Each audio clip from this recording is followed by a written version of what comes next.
बिस्मिल्लाहिर्रहमानिर्रहीम। अस्सलाम वालेकुम नाज़रीन, प्रोग्राम रेड लाइन के साथ मैं हूं आपका मेज़बान सैयद फवाद ज़ैदी। नाज़रीन, भारत जंग में वाज़े शिकस्त और दुनिया भर में रुसवाई के बाद अब अपनी प्रॉक्सीज़ के ज़रिए पाकिस्तान के अंदर दहशत गर्दी में मसरूफ़ है। गुज़िश्ता रोज़ खुजदार में स्कूल बस पर भारतीय स्पॉन्सर्ड दहशत गर्द हमले में 4 मासूम बच्चों समेत शुहदा की तादाद अब बढ़कर 6 हो गई है। हुकूमत पाकिस्तान ने इस हमले के बाद पाकिस्तान में सरगर्म भारतीय हिमायत याफ्ता दहशत गर्दों को फितनतुल हिंदुस्तान करार देने का फैसला किया है। हुकूमत के मुताबिक बलूचिस्तान में दहशत गर्दी के पीछे भारत का हाथ है, जिसके नाकाबिले तरदीद शवाहिद दुनिया को दिखाएंगे। जबकि दूसरी तरफ चीन में पाकिस्तान और अफगानिस्तान के वज़राए ख़ारजा की मुलाकात हुई है। नायब वज़ीर आज़म और वज़ीर ख़ारजा इसहाक़ डार ने आज ब्रीफिंग में बताया है कि चीन के हालिया दौरे के दौरान पाकिस्तान, चीन और अफगानिस्तान के दरमियान सह-फ़रीक़ी मुज़ाकरात में दहशत गर्दी के ख़िलाफ़ मुत्तफ़िक़ा अज़्म का इजहार किया गया है। वज़ीर ख़ारजा का दौरा चीन मौजूदा सूरत हाल में कितना अहमियत का हामिल था, इस पर हम तफसील से बात करेंगे। और साथ ही आज ही DGISPR लेफ्टिनेंट जनरल अहमद शरीफ चौधरी ने कहा है कि भारत सिंध-तास मुआहिदा जारी नहीं रखता तो कश्मीर की आज़ादी पर तमाम 6 दरिया पाकिस्तान के होंगे। भारतीय जारियत और दहशत गर्दी की मौजूदा सूरत हाल के तदारुक के लिए मुल्क के अंदर सियासी इस्तेहकाम और यकजहती इंतहाई ज़रूरी है। लेकिन अपोजिशन जमात पाकिस्तान तहरीक इंसाफ की जानिब से ये एतराज़ किया गया है कि हुकूमत की जानिब से दुनिया भर में सिफारती वफूद भेजे जा रहे हैं, लेकिन अपोजिशन का कोई नुमाइंदा इन वफूद का हिस्सा नहीं है। जबकि इमरान खान से मुलाकात के बाद आज वज़ीर आला KP अली अमीन गंडापुर ने एक बहुत बड़ी बात की। उन्होंने कहा कि इमरान खान मुज़ाकरात के लिए तैयार हैं, जबकि उन्होंने एक मरतबा फिर तहरीक चलाने का इंदिया भी दिया है। इन मामलात पर बात करेंगे। मौजूद हैं सेनेटर अफनानुल्लाह खान, आपका ताल्लुक़ पाकिस्तान मुस्लिम लीग नवाज़ से है। सेनेटर हुमायूं मोमिन साहब हमें ज्वाइन कर चुके हैं, पाकिस्तान तहरीक इंसाफ से आपका ताल्लुक़। और शैला रज़ा रुकने कौमी असम्बली पाकिस्तान पीपल्स पार्टी से आपका ताल्लुक़। तो तमाम मौज़ूज़ मेहमानों का बहुत बहुत शुक्रिया। गुफ्तगू का आगाज़ मैं चाहूँगा कि सेनेटर अफनानुल्लाह खान से शुरू करें। सेनेटर साहब, वज़ीर आला KP अली अमीन गंडापुर ने आज इमरान खान से मुलाकात की है और उस मुलाकात के बाद कहा है कि इमरान खान मुज़ाकरात के लिए तैयार हैं। अगर बजट मामले पर हमारी इमरान खान से मुलाकात नहीं कराई गई तो IMF शराइत पर साथ नहीं देंगे, तो आप मुज़ाकरात के लिए आखिर क्यों नहीं लचक दिखा रहे हैं? जी, बिस्मिल्लाहिर्रहमानिर्रहीम। देखें, बात ये है कि ये पता नहीं पिछले कितने सालों से यही सुन रहे हैं कि जी ये मुज़ाकरात के लिए तैयार हैं। मुज़ाकरात के लिए भाई अगर आप तैयार हैं तो फिर आप जो है वो अपनी टीम बनाएं और आप अपना बताएं कि आप क्या करना चाहते हैं। अगर मतलब इनका कुछ समझ नहीं आती मैं इसके ऊपर क्या, कभी ये कहते हैं कि जी हम बात नहीं करेंगे, फिर ये कहते हैं मुज़ाकरात के लिए तैयार हैं, फिर मुज़ाकरात होने लगते तो कहते हैं एस्टेब्लिशमेंट से करेंगे। तो ये अब इसका मैं क्या, और ये वो एक ही बात बार बार पता नहीं कब से हो जा रही है। भाई अगर आपसे अगले बात करना नहीं चाहते तो फिर आप उनके पीछे क्यों पड़े हुए हैं? और अगर जो लोग आपसे बात करना चाहते हैं उसके लिए आप अपनी टीम बनाएं और बात करें। अगर इसी ये कोई वो तो नहीं है ना कि मतलब कि कोई जेल से निकल के वो खबर दे रहे हैं कि मुज़ाकरात के लिए तैयार हो। भाई आप तो तैयार हैं, हमें मालूम है पिछले कितने सालों से आप मुज़ाकरात ये करना चाहते हैं कि आप वज़ीर आज़म कैसे बने, उसके ऊपर जो है कोई इंटरेस्टेड नहीं है, इसलिए आपकी कोई बात नहीं हो रही। अगर आप इस मुल्क में जमहूरी निज़ाम को बेहतर करने के लिए, इस मुल्क की मईशत को बेहतर करने के लिए बातचीत करना चाहते हैं तो हम तैयार हैं। जहाँ तक IMF को लेटर लिखने की बात होगी, वो तो ये पहले भी कर चुके हैं। आपको याद होगा ये फितना जो है पहले भी फैल चुका है। इसमें इन्होंने IMF को लेटर लिखा कि पाकिस्तान को कर्जा ना दें। आप सोचें कि पाकिस्तान का एक सूबा जो है वो लेटर लिख रहा है कि आप पाकिस्तान को ना दें और मुल्क को डिफॉल्ट होने दें। तो जो लोग ज़हनी तौर पे इस पस्ती में जा चुके हैं, जिनमें जा चुके हैं, उनको फिर आप जो है वो दुआई दे सकते हैं अब कि अल्लाह ताला इनको हिदायत दे। जी, अच्छा, तो लेकिन अगर ये टीम बना दी जाती है सेनेटर साहब और वो इस्टेब्लिशमेंट के हवाले से भी जो बात करते हैं कि जी उनसे ही हम बातचीत करेंगे, लेकिन अगर तैयारी कोई हो जाती है इनकी, आपसे बातचीत करने के लिए तैयार होते हैं, तो फिर तो आपको कोई इतराज़ नहीं होगा ना? फिर तो आप उनसे बातचीत के लिए तैयार हैं ना? फिर तो मुज़ाकरात करेंगे आप, चूँकि बजट भी आगे आपको पास करवाना है। तो बजट पास कराने के लिए तो हमें ज़ाहिर PTI की ज़रूरत नहीं है, लेकिन ये ज़रूर है कि अगर ये कोई पहले भी एक टीम बनी थी और मुज़ाकरात शुरू हुए थे, आपको याद होगा, और उसके बाद जो है इन्होंने कह दिया कि देखें जी वो तो पता नहीं हम लिख के नहीं देंगे, लिख के देंगे तो ये हो जाएगा। भाई आप मुज़ाकरात जिन चीज़ों पे करना चाहते हैं आप वो लिख के देना ही नहीं चाहते, क्योंकि सारे पाकिस्तान को पता चल जाएगा कि आपके ऑब्जेक्टिव हैं क्या। तो ये है सारा का सारा मामला। हमें कोई मसला नहीं है। हमने तो पहले हुकूमत में थे तब कहा कि हम जो है वो चार्टर इकॉनमी, चार्टर डेमोक्रेसी बात कर लेते हैं। फिर उससे पहले अपोजिशन में थे, उससे कहा, फिर हुकूमत में था, फिर कहा। तो हमने तो बहुत दफ़ा कहा है ये वाली बात, लेकिन ये इनकी तरफ से गैर संजीदगी का मुजाहरा बार बार किया जाता है। चले जी, आपका नुक्ता आ गया, आप कह रहे हैं कि पाकिस्तान तहरीक इंसाफ की जानिब से गैर संजीदगी का मुजाहरा किया जाता है, तो सेनेटर साहब बड़े इल्ज़ामात लगा दिए हैं इस वक्त तो आपके कलीग ने, अफनान उल्लाह खान साहब ने। इमरान खान साहब हुकूमत से मुज़ाकरात करने को तैयार नहीं है, हुकूमती ब्रीफिंग में आप लोग आते नहीं हैं। जैसे भारत के मामले पर हमने देखा कि ब्रीफिंग में आप लोगों ने शिरकत ही नहीं की। फ़ौज से ही आप बात करना चाहते हैं, आप हुकूमत से बात क्यों नहीं करते आखिर? चूँकि वज़ीर आज़म ने भी आज यकजहती का पैगाम दिया है, उन्होंने ऐसा ही कहा है ऐवान में भी। तो अब तो जबकि सेनेटर अफनानुल्लाह खान साहब भी आपसे ये कह रहे हैं कि जी आइए अपनी टीम बनाइए, बातचीत करें, लेकिन अगर आप सिर्फ इस चीज़ के ऊपर स्टक रहेंगे कि जी हमने इस्टेब्लिशमेंट से ही बात करनी है, तो फिर मामलात आगे कैसे बढ़ेंगे मोहम्मद साहब? बिस्मिल्लाहिर्रहमानिर्रहीम, इय्याका नअबुदु व इय्याका नस्तईन। देखिए, मुझे अफनान की बात से कहीं ऐसा नहीं लग रहा कि ये लोग चाहते हैं कि मुज़ाकरात हों। ये लोग इसलिए नहीं चाहते कि मुज़ाकरात हो कि चूँकि ये लोग ख़ुद वीक फुटिंग पे हैं, इनको पता है कि इनकी कोई स्टैंडिंग नहीं है, और अगर किसी वजह से जब मुज़ाकरात होंगे, जब चीज़ें सेटल हो जाएंगी तो इनको मसला हो जाएगा, मुझे ऐसे लगता है। अच्छा। लेकिन अगर सिंपल सी बात है, जैसे आपने अपने ओपनिंग उसमें बताया था कि ये लोग पूरी दुनिया में जा रहे हैं, एक वफद भेज रहे हैं, क्या वो वफद गवर्नमेंट को रिप्रेजेंट कर रहा है या वो पाकिस्तान को रिप्रेजेंट कर रहा है? अगर तो वो पाकिस्तान को रिप्रेजेंट कर रहा है तो सबसे बड़ी रिप्रेजेंटेशन तो पाकिस्तान तहरीक इंसाफ की है पाकिस्तान में। तो इसका मतलब ये है कि ये 23 करोड़ या 24 करोड़ को प्रेजेंट नहीं कर रहे, ये 8-9 करोड़ को प्रेजेंट कर रहे हैं। बाकी तो सारे पीटीआई के साथ है, उनको ये प्रेजेंट ही नहीं कर रहे, या जो बाकी ऑपोजिशन वाले वो सारे मिलाकर हैं, या वो लोग जो पार्लियामेंट में है ही नहीं उन सबको मिला के कर लें तो 50% 60% से ज़्यादा लोग, तो फिर आप लोग उनको रिप्रेजेंट ही नहीं कर रहे। अच्छा। ये देखिए, हमने दो काम देखने के कर सकते हैं कि नहीं कर सकते। एक, क्या हम टीवी पे बैठ के सच बोल सकते हैं या नहीं बोल सकते? नंबर 2, क्या हम वाकई पाकिस्तान के लिए काम कर सकते हैं या नहीं कर सकते? अगर हमने पाकिस्तान काम करना है तो फिर हमने अपने जो जाती अना है उनसे बालातर होकर डिसीजंस लेने हैं। और अगर हम लोगों ने यहाँ बैठ के झूठ बोलना है, उन्होंने मुझ पे इल्ज़ाम लगाना है, मैंने उन पे इल्ज़ाम लगाना है, तो मेरा नहीं ख्याल कि इससे कोई आउटकम आएगा। ठीक है, सिंपल सी बात ये, इमरान खान ने कहा हुआ है कि मैं, ये याद रखें, इमरान खान का हुआ है कि मैं हर एक से बात कर सकता हूं as far as it is for the Pakistan. मैं किसी से डील नहीं करूंगा when it comes to me. उसकी वजह यह है कि उनको पता है कि उनके ऊपर सारे केसेस बोगस हैं। उनके ऊपर इस वक्त सिर्फ 2 केसेस हैं जिनकी वजह से वो जेल में है। एक 190 मिलियन जो एक्चुअली 170 मिलियन है, और दूसरा 9 बुलाते हैं ब्रीफिंग के लिए या बातचीत के लिए, तो फिर आप जाते क्यों नहीं है? जबकि आप कह रहे हैं कि बानी पीटीआई कहते हैं कि पाकिस्तान के लिए तो वो सबसे बात करने के लिए तैयार हैं। अभी अफनान साहब पीडीएम की हुकूमत में एक सेनेटर थे, ठीक है, पीडीएम की हुकूमत में। उस वक्त प्राइम मिनिस्टर साहब शहबाज शरीफ साहब अपनी कैबिनेट के साथ लंदन जाते थे मियां नवाज शरीफ साहब से ब्रीफिंग लेने। सही है। एक प्राइम मिनिस्टर लंदन जा रहा है पार्टी हेड से ब्रीफिंग लेने के लिए। मैं क्यों ना एक कमेटी मेंबर हूं, मैं क्यों ना अपने पार्टी लीडर से ब्रीफिंग लेने के लिए अडयाला जाऊं?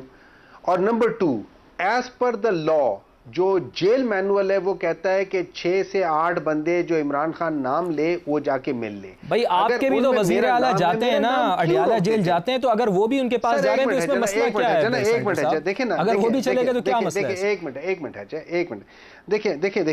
देखिए, मसला कोई नहीं है। मेरा एक सवाल है, इमरान खान को अलाउड है कि वो हफ्ते में एक दफा अपनी पॉलिटिकल पार्टी के 6 से 8 बंदों के साथ मिल सके 1.5-2 घंटे के लिए। वो जिन 8 बंदों के नाम देते हैं, मुझे बताएं उनको ना मिलने में क्या प्रॉब्लम है, ना मिलाने में क्या प्रॉब्लम है? अगर उनको जो ना मिलाने में प्रॉब्लम है वो मुझे प्रॉब्लम है फिर बाकियों के साथ बात करने में। अगर मैंने इन्हें कहा था कि मैं आके आपके साथ ब्रीफिंग में बैठूंगा, मुझे आप इजाजत दे दे, मैं इमरान खान से मिल के आ जाता हूं, 1 घंटे की इजाजत दे देते, हम मिल लेते, क्या जाता? कुछ जाता, कुछ ना जाता। लेकिन जब नीयत खराब हो ना, वो कहते हैं जब दिल ही ना चाहे तो बातें ठीक नहीं है। शहला साहब, मैं आ रहा हूं आपकी तरफ, मैं आता हूं आपकी तरफ, लेकिन बड़ा ये अहम पॉइंट आपने उठाया है सेनेटर हुमायूं मोहम्मद साहब। मैं चाहूंगा कि इसका जवाब सेनेटर अफनानुल्लाह खान साहब आप जरा क्विकली दे दें कि क्या नीयत खराब है आपकी? पार्लियामेंटेरियन से क्यों नहीं मिलने देना चाहते आप खान साहब को? देखें, जितनी मुलाकातें इमरान खान साहब की अपनी फैमिली और अपनी पार्टी के साथ हुई है, इस मुल्क की तारीख में किसी भी वज़ीर आज़म की जो जेल में गया उसकी नहीं हुई। अच्छा। इन्होंने एक एक एक एक बंदा आता है, वो कोर्ट में जाता है, जाके जेल मैनुअल की धज्जियां उड़वा के एग्जाम्पशन लेके आ जाता है और वो जाके मुलाकातें कर लेता है। और ये पता नहीं कब, जब से ये गए तब से ये सिलसिला चल रहा है। अब ये आप मुझे बताएं कि फैमिली भी मिलती है, इनके लॉयर्स भी मिलते हैं, इनकी पॉलिटिकल टीम भी मिलती है, मगर वो मुलाकातें जो है वो ख़त्म नहीं हो रही। मतलब कि आप, अच्छा। ये भी तो कोई एंड होना चाहिए ना। मतलब ये कह रहे थे कि शहबाज साहब जो है, प्राइम मिनिस्टर साहब जब थे तो पीडीएम के वो गए थे मियां साहब से मिलने लंदन। वो रोजाना लंदन तो नहीं जाते थे ना, या हर हफ्ते लंदन तो नहीं जाते थे, या हर वक्त तो ये तो नहीं कह रहे होते थे कि मैं लंदन जा रहा हूँ, मैं लंदन जा रहा हूँ। पीटीआई की तो आप मुझे बता दें अगर कोई नहीं, तो मसला इसके लंदन में अलावा और इनके अडियाला पास जेल में तो बहुत है। फ़र्क है ना। लंदन जाना एक ज़ाहिर है मुश्किल काम है, लेकिन आपने अडियाला जेल जाना डायरेक्शन तो बहुत एक ही दफा निस्बतन लेनी है आसान ना, काम है। आपने डायरेक्शन तो एक दफा लेनी है ना, आपने रोजा हर हफ्ते यार 2 दिन बाद तो डायरेक्शन नहीं लेनी होती ना। सही। ये वाली बात में सामने। और फिर देखें, बात ये है कि उनके ऊपर एक कॉन्विक्शन है, वो जेल के अंदर है। जब तक वो उनको, पहले ये कहते थे कि जी सारे कैदियों को छोड़ दें, अगर इनको ये फैसिलिटी देनी है। तो अब अगर इनके ऊपर आ गया तो अब ये अब फिर लोग यही कहेंगे कि फिर बाकियों को भी छोड़ देते हैं। सही। एक एक हज़ार मुलाकातें कराते यानी हैं आप इनकी, ये बाकी कह रहे हैं कि सब। हुकूमत की तरफ से किसी किस्म की कोई यहाँ पर रोक टोक नहीं है, जिसको भी बानी पीटीआई से मिलना है वो मुलाकात कर ले, लेकिन उसका एक तरीक़ाकार है जो आइन में वज़ा किया गया है। शैला साहिबा, वार्म वेलकम प्रोग्राम में, बहुत बहुत शुक्रिया आपका हमें ज्वाइन करने के लिए। मौजूदा सूरत हाल में नून लीग और पीटीआई के दरमियान अभी आपने गुफ्तगू से भी अंदाज़ा लगाया कि इख्तलाफ बढ़ते ही जा रहे हैं। पीपल्स पार्टी इस सूरत हाल को ख़त्म करने के लिए कोई दरमियानी रास्ता निकाल सकती है, कोई किरदार अदा कर सकती है? शैला साहिबा। और बहुत शुक्रिया, बहुत पहले भी ऑफ़र की थी। और लेकिन मैं एक बात कहना चाहती हूँ, आपकी जितनी बातें मैंने ज्वाइन किया उस वक्त से मेरे कान में आई। देखें, पार्टी के अंदर ख़ुद ये सूरत हाल है कि बाबर रवान क्यों गए, बाहर इस पे झगड़ा होता रहा, अंदर बानी पीटीआई उनके पास बैठ के बात करते रहे। बाहर जो है वो शुएब शाहीन को जो है वो फवाद चौधरी ने मारा, किसी और के जाने पे जो है वो सलमान अकरम राजा को एतराज़ था, उसके अलावा किसी के ऊपर जाने के ऊपर बाजी अलीमा को एतराज़ था। तो इनको खुद ही डिसाइड करना है ना किससे मिलना है। हर वक्त इनके वकील ही मिलते रहते हैं। आपकी महीने में एक दफ़ा पेशी होती है, वकील एक दफ़ा मिल सकते हैं, बाकी आपके सियासी लोग मिले, लेकिन इस तरह नहीं होता। तो इंटरनली मैटर्स हैं, और जब कोई पार्टी हॉट वाटर में होती है तो इस तरह हो भी जाता है। दूसरी जो बात है वो ये है कि ऐसा नहीं है कि इनको मुख्तलिफ वक्त में जो है वो डायलॉग की ऑफ़र ना हुई हो, हमेशा हुई है। जब इनके इलेक्शंस की भी चल रहा था मसला, बाई इलेक्शन, ये कहते थे कि पंजाब में कुछ जगह पहले हो जाए या वहाँ पे, तो उस वक्त शाह महमूद कुरैशी भी उस डेलीगेशन में थे जो डायलॉग कर रहा था, उस कमेटी में थे। तो बाद में उन्होंने कहा कि हमने तकरीबन 80% अपना टारगेट जो है वो अचीव कर लिया है, लेकिन अचानक वो बानी पीटीआई के कहने पे ख़त्म कर दिए गए। अच्छा, ताज़ा मिसाल 26वीं तरमीम की है, जिसमें जो है वो बाकायदा ये सब मिल रहे थे। 4 अमेंडमेंट दी, 2 मंजूर हुई। इन्होंने कहा ठीक है, बस एक दिन पहले हम मिलने जाएंगे, वहाँ से मिलना है। इन्होंने कहा नहीं, और तो और मौलाना फजलुर रहमान पे इल्ज़ाम रख दिया कि ऐसी तो कोई बात ही नहीं, हम तो थे ही नहीं 26वीं तरमीम में। नतीजा ये हुआ कि सुबह शाम दोपहर उनके घर दवा खाते ना, जैसे लाइफ सेविंग, उस तरह से जाते रहे कि कोई इत्तेहाद बन जाए। उन्होंने कहा नहीं, क्योंकि वो इसका बुरा माने हुए थे। अब तीसरी दफ़ा जो है वो कमेटी बनाई बानी पीटीआई ने, एक दफ़ा फिर बड़ी कमेटी बनाई और कहा हमसे करें। तो उसमें भी यही हुआ कि ये 2 शराइतें अच्छे खासे चल रहे थे। दोनों तरफ कुछ एलिमेंट्स ऐसे थे जो बात कर रहे थे, लेकिन इरफान सिद्दीकी साहब उसे बहुत संजीदा लेके चल रहे थे और वही उसको हेड कर रहे थे। पीपल्स पार्टी ने बाहर आके कभी इस पे बात नहीं की कि अंदर क्या हुआ क्या नहीं। लेकिन अचानक हुआ कि ये 2 शराइत मान लें तो ठीक है। तो भाई, इंसान अपनी डिमांड्स लेकर आता है और वो कोशिश करते हैं दोनों फरीक़ैन के अपने ज़्यादा से ज़्यादा जो पॉइंट्स हैं उन्हें गेन किया जाए, अपनी चीज़ें अचीव की जाएं। लेकिन ये नहीं कहते कि ये हैं तो माने व नाम नहीं करेंगे, तो फिर तो डायलॉग नहीं होंगे ना। हाँ। तो इनको खुद डिसाइड करना होगा, क्योंकि अभी भी जो है वो ये हुआ कि पूरी कौम जो थी अब ये कुछ भी कहते रहे इलेक्शन में कहाँ थी, लेकिन पूरी कौम इस वक्त उन्हें छोड़ चुकी थी। ये जो 10 दिन, ये जो 25-30 दिन हमारे जंग के गुजरे, जो एंटाई पाकिस्तान नैरेटिव लेके चल रहे थे, जो इस्टेब्लिशमेंट के खिलाफ किसी भी उसमें थे और इस सूरत हाल में भी रहे, तो कौम ने उन्हें छोड़ दिया था। ठीक है। और कौम ने ये बताया कि वो मुल्क के साथ खड़े, और तो जाहिर है कि सारे डिसीजन गवर्नमेंट एक लेती है, गवर्नमेंट लेती है डिसीजन, और गवर्नमेंट डिसीजन लेती है और आर्मी उसे फॉलो करती है। बिल्कुल ठीक बात है। सेनेटर मोहम्मद साहब, मैं चाहता हूं ना कि इसका जवाब भी ले लूं मैं सेनेटर मोहम्मद साहब। लड़ना है नहीं लड़ना गवर्नमेंट डिसाइड करती है, तरीका कार क्या होगा, किस वक्त जवाब देना होगा, किस तरह से देना होगा, ये आर्मी का होता है। बिल्कुल ठीक बात है। सेनेटर मोहम्मद साहब, आप फौज से बात करने का कहते हैं, लेकिन DGISPR ने कई मरतबा ये कहा है कि बातचीत सियासी जमातों के दरमियान ही हो सकती है, तो आखिर इस तरफ आप क्यों नहीं आते, सियासी जमातों से बात क्यों नहीं करते? देखिए, ऐसा है कि नवंबर दिसंबर में हम लोगों ने कहा था कि हम इनसे बात कर लेंगे जब इन्होंने ऑफर की थी। अब सिंपल सी बात है, अगर हम लोग यहाँ बैठ के झूठ बोलेंगे ना, ये गलत बयानी करेंगे, तो उसका कोई फायदा नहीं है। हमने इनसे पहली मुलाकात की, इन्होंने कहा इन राइटिंग दो। हम लोगों ने, इन्होंने दूसरी मुलाकात में हमने इनको इन राइटिंग दे दिया, ठीक है। ये तीसरी मुलाकात में हमने इनको इन राइटिंग दे दिया। हमारे, अगर आप हमें देखें तो हमारा सबसे पहले जो हमारा एजेंडा पॉइंट था, जो हमेशा से था, वो ये था कि हमारी चोरी शुदा तकरीबन सीटें वापस करो, फिर हम बात करते हैं। अच्छा। लेकिन इस मुज़ाकरात के लिए हमने उस चीज़ को ख़त्म करके हमने कहा हम आपसे बातचीत करते हैं, और इन्होंने कहा कि हमें इन राइटिंग दे दो। हमने 2 पॉइंट दिए, और 2 पॉइंट में देखिए पॉइंट क्या थे। एक, जो हम पे इल्ज़ाम था, हम पे इल्ज़ाम यह था कि हम लोगों ने एंटी स्टेट काम किए। हमने कहा अब हम पे इल्ज़ाम है, आप हमें CCTV की फुटेज दिखा दो, अगर हमने गलती की हमें सजा दे दो, अगर हमने गलती नहीं की तो हमारे ऊपर से इल्ज़ाम ख़त्म करो। इससे फेयर कोई बात हो सकती है? जैसे इंडिया ने फॉल्स फ्लैग किया था हमारे ख्याल में, तो इन्होंने फॉल्स फ्लैग किया, क्यों नहीं करवा रहे हैं? अब सेकंड साहब, फिर पॉलीग्राफिक टेस्ट क्यों नहीं करवा रहे? बार-बार उनको क्यों भेज रहे हैं पुलिस को? करवा लें फिर पॉलीग्राफिक टेस्ट। मुझे एक बात बताएं, आपको पॉलीग्राफिक टेस्ट के बारे में क्या पता है? नहीं, आप बताएं ना मुझे कि वो क्यों नहीं, स्पेसिफिसिटी उसकी, एक मिनट है जना, मैं बता देता हूं ना, उसकी स्पेसिफिसिटी, सेंसिटिविटी कितनी है, उसके अंदर फॉल्स नेगेटिव, फॉल्स पॉजिटिव कितने हैं, उसके अंदर इमोशंस, उसके अंदर बाकी चीजों के आ जाते हैं, वो कितनी हो जाती है।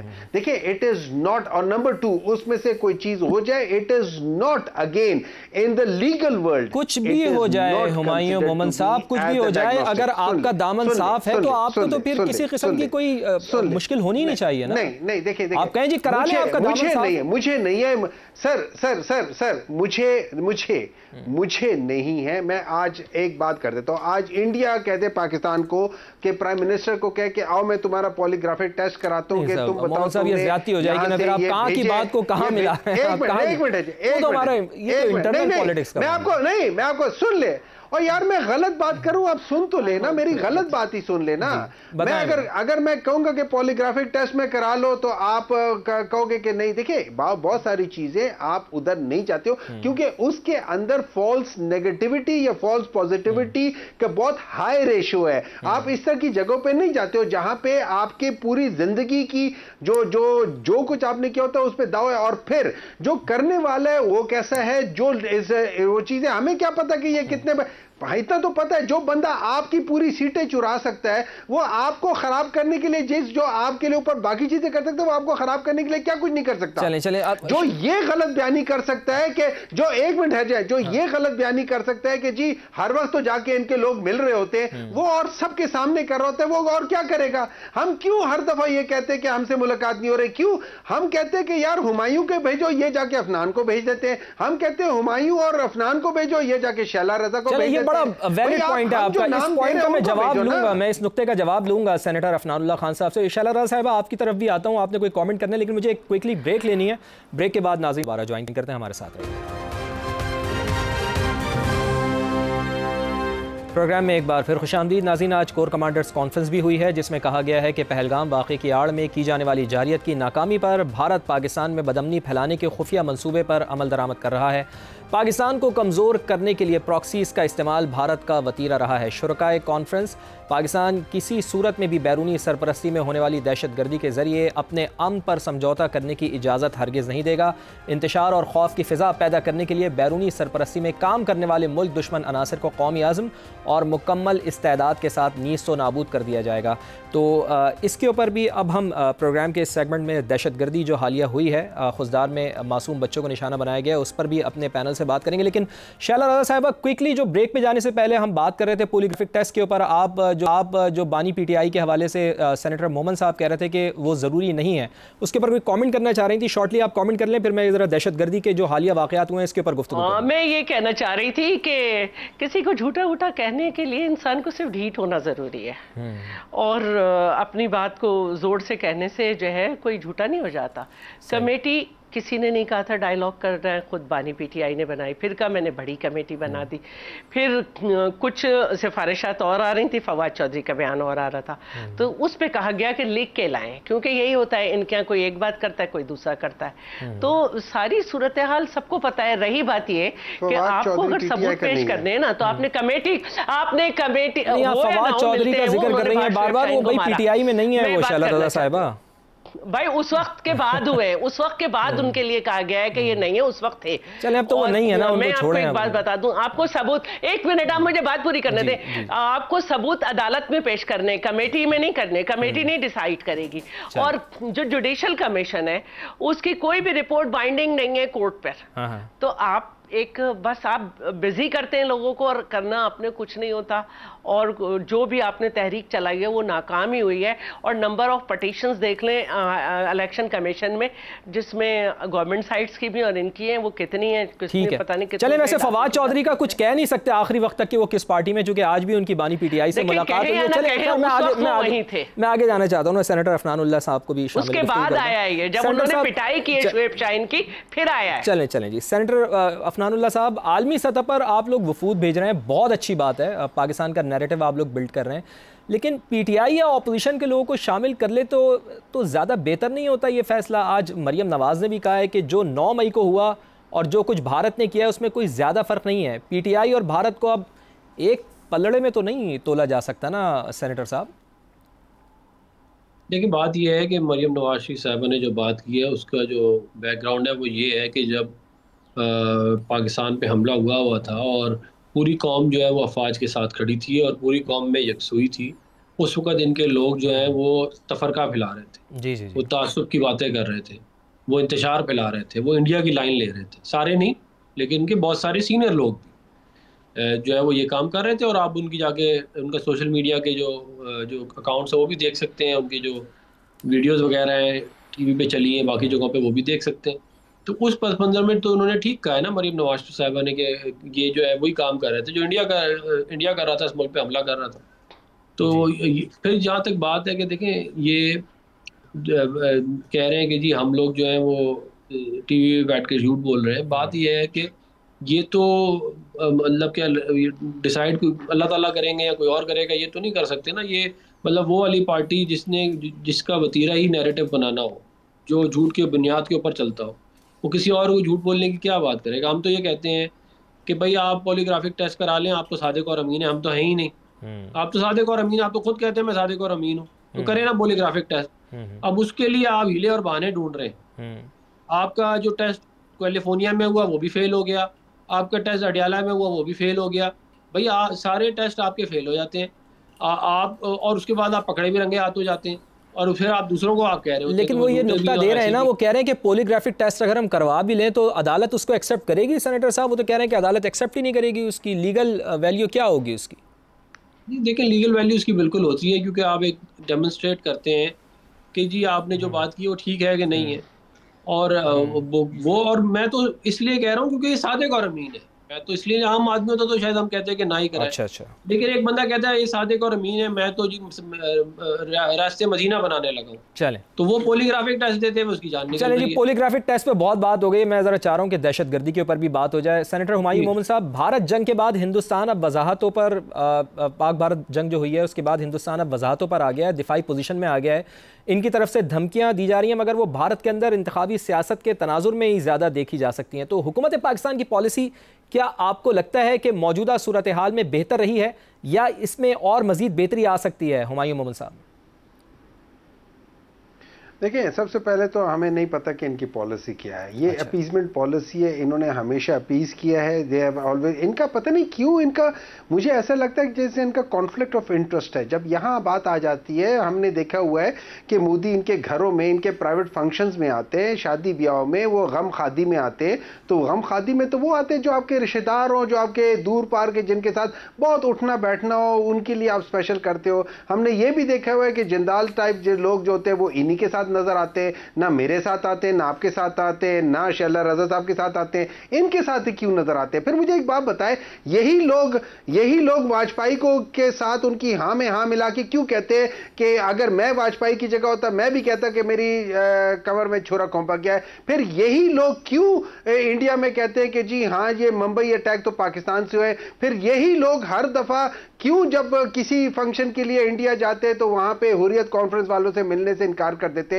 मुझे तो ऑनेस्टली लगता है वहां पे कॉन्फ्लिक्ट ऑफ इंटरेस्ट है, बहुत सिवियर किस्म का कॉन्फ्लिक्ट ऑफ इंटरेस्ट है। तो इस वजह से मैं ये समझता हूं ये जो बिफिटिंग रिप्लाई है, हां, इन्होंने डिजाइन बना के दे दिए होंगे लोगों को कि यार अटैक कहां से करना है या पिछले टायर में अगले टायर में कितनी कितनी हवा रखनी है, वो डिजाइन इन्होंने जरूर बना के दे दिए होंगे। लेकिन शुक्र है कि प्राइम मिनिस्टर साहब और ये भी याद रखे कि इन लोगों का असल मकसद ये होता है कि ये याद रखे, जब लोग, हमारे मासूम बच्चे मर रहे थे, ये लोग बैठ के तरबूज खा रहे थे, ये लोग बैठ के स्विमिंग कर रहे थे, वहां पे हमारे लोगों बेचारों की शहादतें हो रही है और ये लोग स्विमिंग कर रहे हैं, ये लोग तरबूज खा रहे हैं। इनका आपने सीरियसनेस देखा है? ये शुक्र करके इन लोगों ने, आर्मी वालों ने इन्हें कह दिया था कि भाई आप आराम से बैठ जाओ, जो करेंगे हम करेंगे, इनको कर दिया था। 2019 में कोई ऐसी बात नहीं हुई थी कि आर्मी वालों ने कहा था कि वो कहा था Imran Khan was leading at the front with the army together and they did the same thing. उसी तरह ही सब कुछ होता है, ऐसी कोई बात नहीं हुई थी, सब जीते थे। लेकिन बात यह है, मैं आपको एक बात बता देता हूं, मेरी नजर में हम लोग ये जो पॉलिटिकल रिस्पॉन्स है ना, जो पॉलिटिकल रिस्पॉन्स है वो वीक है। हम लोगों ने, इंडिया ने 7 अपनी कमेटियां भेजी हुई हैं और उनमें से 2 में गवर्नमेंट की पार्टी लीड कर रही है, 5 में ऑपोजिशन कर रहे हैं। इन्होंने एक बनाई है, वो भी गवर्नमेंट की बनाई है, और उसमें ऑपोजिशन किसी को जो डाला नहीं है। They are not serious, to be very honest, I don't trust them. अहम पॉइंट है कि ऑपोजिशन के लोगों को उसमें शामिल नहीं किया गया। मैं इसके ऊपर भी आता हूं, लेकिन शैला रजा साहिबा, आज जो कोर कमांडर्स कॉन्फ्रेंस हुई है उसमें बैरूनी सरपरस्ती में दहशतगर्दी को नीस्त व नाबूद करने के लिए भी इसका अज़म जाहिर किया गया और कहा गया है कि भारत पाकिस्तान को कमज़ोर करने के लिए प्रॉक्सीज़ का इस्तेमाल कर रहा है। कितना अहम है ये मौजूदा दहशतगर्दी के तनाजुर में इस बात का इजहार, और आलमी सतह पर इसको कैसे उठाया जाना चाहिए? चूँकि अब तो कोई भी कन्फ्यूजन नहीं रही कि भारत प्रॉक्सीज़ के ज़रिए ही बलूचिस्तान में दहशतगर्दी करवा रहा है। इसमें कोई शक नहीं है। आपको याद होगा कराची में एयरपोर्ट पर जब अटैक हुआ था, जब भी ये साबित किया गया था कि इसमें भारत है, और शर्म शेख में जनाब यूसुफ रजा गिलानी साहब ने सबूत पेश किए थे बाकायदा। अब हम, ऐसा नहीं है कि पाकिस्तान को आप हर दफ़ा क्रिटिसाइज करें, इस दफ़ा हमने 15 दिन तक उन्हें एंगेज रखा। उनके इल्ज़ाम के बावजूद उन्होंने पानी बंद कर दिया था, लेकिन यूएन के सेक्रेटरी जनरल ने हमारे नैरेटिव को तस्लीम किया। हम टालते रहे, जंग को टालते रहे अपनी हिकमत अमली से, और अपने आप को मजबूत करते रहे। पानी बंद हुआ, उसके बाद सिपह सालार ने गए और टैंक पे खड़े होकर यूनिफॉर्म में कहा कि हम करेंगे। फिर उसके बाद उन्होंने अटैक किया, हमने उसको नाकाम बनाया, उनके राफेल गिराए, फिर उनके 80 वो भी हमने न्यूट्रलाइज किए।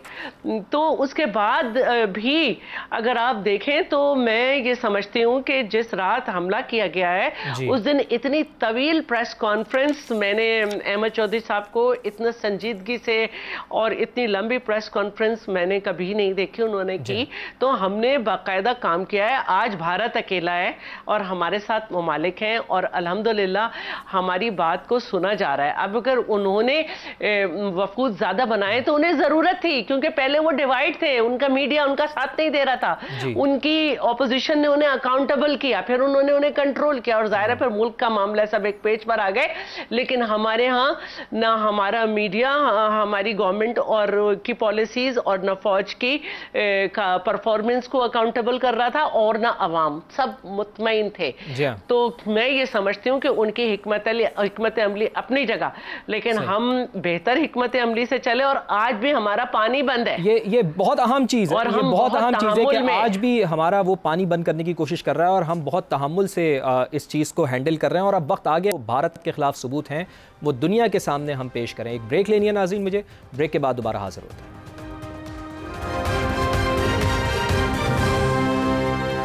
ब्रेक के बाद एक बार फिर खुशामदीद। हमारा पैनल हमारे साथ मौजूद है, मुअज़्ज़ज़ मेहमान हमारे साथ मौजूद हैं। सेनेटर अफनानुल्लाह खान साहब, इस वक्त भारत आलमी सतह पर जो चीज़ साबित करने की कोशिश कर रहा है वो एक तो दहशतगर्दी में पाकिस्तान को मुलविस कर रहा है और दूसरा मगरिब को बता रहा है कि चीन ने पाकिस्तान की हिमायत की है। इस सूरत हाल में वज़ीर ख़ारजा इसहाक़ डार ने हालिया दौरा चीन किया है, वो कितनी अहमियत का हामिल था, और ख़ुसूसन अफ़गानिस्तान के तनाज़ुर में, क्योंकि अफ़गान सरज़मीन पाकिस्तान के ख़िलाफ़ हमेशा से ही दहशतगर्दी के लिए इस्तेमाल होती रही है। तो अफ़गानिस्तान को इंगेज करना एक ऐसे वक्त में कि जब भारत मुसलसल पाकिस्तान के ख़िलाफ़ प्रोपेगेंडा कर रहा है और चीन की सरज़मीन पर इस तरह से ये मुलाकातें होना कितनी अहमियत की हामिल हैं? देखिए, ये इसकी अहमियत बहुत ज़्यादा है और इसहाक़ डार साहब ने बहुत ज़बरदस्त सिफारतकारी की है, जिसकी वजह से पाकिस्तान ने डिप्लोमेटिकली हिंदुस्तान को शिकस्त दी। आप सोचें कि बहुत सारे ममालिक हमारे साथ खड़े थे, मगर हिंदुस्तान के साथ एक मुल्क भी कोई नहीं खड़ा हुआ था सिवाय इसराइल के। जहाँ तक मामला रह गया अफ़गानिस्तान वाला, तो उसके अंदर ज़रूर जो है वो चाइना ने उसके अंदर मेडिएशन की है और वो उन्होंने बेसिकली ये उन्होंने मेडिएशन किया और वो उन्होंने बुनियादी तौर पे सारा कुछ किया इसलिए ताकि CPEC 2 स्टार्ट किया जा सके और पाकिस्तान और अफ़गानिस्तान के ताल्लुकात जो है वो उनमें बेहतरी आए। और वो उसकी जो है वो काविश जो है वो चल रही है और उसके बेहतर रिजल्ट आने वाले दिनों में आना शुरू हो जाएंगे। जहाँ तक बात की है मेरे भाई सेनेटर हुमायूं मोहम्मद ने कि हमारे कॉन्फ्लिक्ट ऑफ इंटरेस्ट है, तो वो रेहाम खान साहब की किताब जो है उसके अंदर लिखा हुआ है कि इमरान खान साहब ने रेहाम खान साहबा को बताया था कि कितने बच्चे उनके हिंदुस्तान में रहते हैं। तो कॉन्फ्लिक्ट ऑफ इंटरेस्ट तो आपका तो ख्याल है, वो तो किताबों में पब्लिश हो चुका है। वो खैर अब कितना ये खैर हम टॉपिक से हट जाएंगे। शैला साहिबा, इससे पहले भी हम देख रहे हैं कि वज़ीर ख़ारजा इसहाक़ डार ने अफ़गानिस्तान का दौरा किया था। अब चीन के अंदर बातचीत से आपके ख्याल में पाक अफ़गान ताल्लुकात बेहतरी की तरफ आएंगे, और ख़ास तौर पर अफ़गानिस्तान को तो दावत भी दे दी है कि वही वो CPEC में अपना हिस्सा डालें। देखिए, एक तो ये बात है कि अब काफ़ी अरसे से अफ़गानिस्तान का किरदार बड़ा नुमायाँ लोगों को नज़र आ रहा था और लोग समझ रहे थे कि अफ़गानिस्तान क्या कर रहा है। लेकिन जब भारत ने अटैक किया और उनका जो टिल्ट था उससे एक वाज़ेह लकीर खिंच गई है कि अफ़गानिस्तान को कैसे चलना होगा। पाकिस्तान को ये समझ आ गया है। बड़ी अच्छी बात है कि चाइना ने ये किया, और अगर चाइना हमारी मदद कर रहा था तो ये कोई जवाब नहीं है। आपकी हिमायत इसराइल और फ्रांस से आ रही थी, और फिर सीधी बात है 80 ड्रोन्स गिर गए, 80 ड्रोन्स हमने न्यूट्रलाइज कर दिए, कोई बोल ही नहीं रहा और आज तक किसी को पानी पे दर्द नहीं हो रहा। तो हमने तो अपना काम खुद करना था, हमें अपने आप को प्रूफ करना था कि हम जंगी जनून में भी मुब्तला नहीं है और हम जो है इंसानी आबादी पे हमला नहीं कर रहे, हम उसकी उस ताकत को नीस्तो नाबूद कर रहे जिस ताकत से वो नाश करके हमारी आबादी को, मासूम लोगों को निशाना बना रहा है। हमने जाने देकर भी साबित किया कि ये हमारे मजलूम लोग थे। तो ये वक्त आ गया है कि लोग अंडरस्टैंड कर लें और इस बात को समझ लें कि आबादी ज़्यादा होना, पैसा ज़्यादा होना, असला ज़्यादा होना, आर्मी ज़्यादा होना आपकी जीत का निशान नहीं हो सकता या जीत को साबित नहीं कर सकता। और असल चीज़ होती है कि आप दुनिया में किस तरह चल रहे हैं, आपकी फ़ौज की ट्रेनिंग क्या है, आपकी अवाम का तरीक़ाकार क्या है। तो पाकिस्तान में भारतीय जारियत के मुकाबले में ये साबित कर दिया है शैला रज़ा साहिबा, ये साबित कर दिया है कि हम, जी हाँ, हम पुरअमन लोग हैं, हम अमन पसंद लोग हैं, हम जंग नहीं चाहते।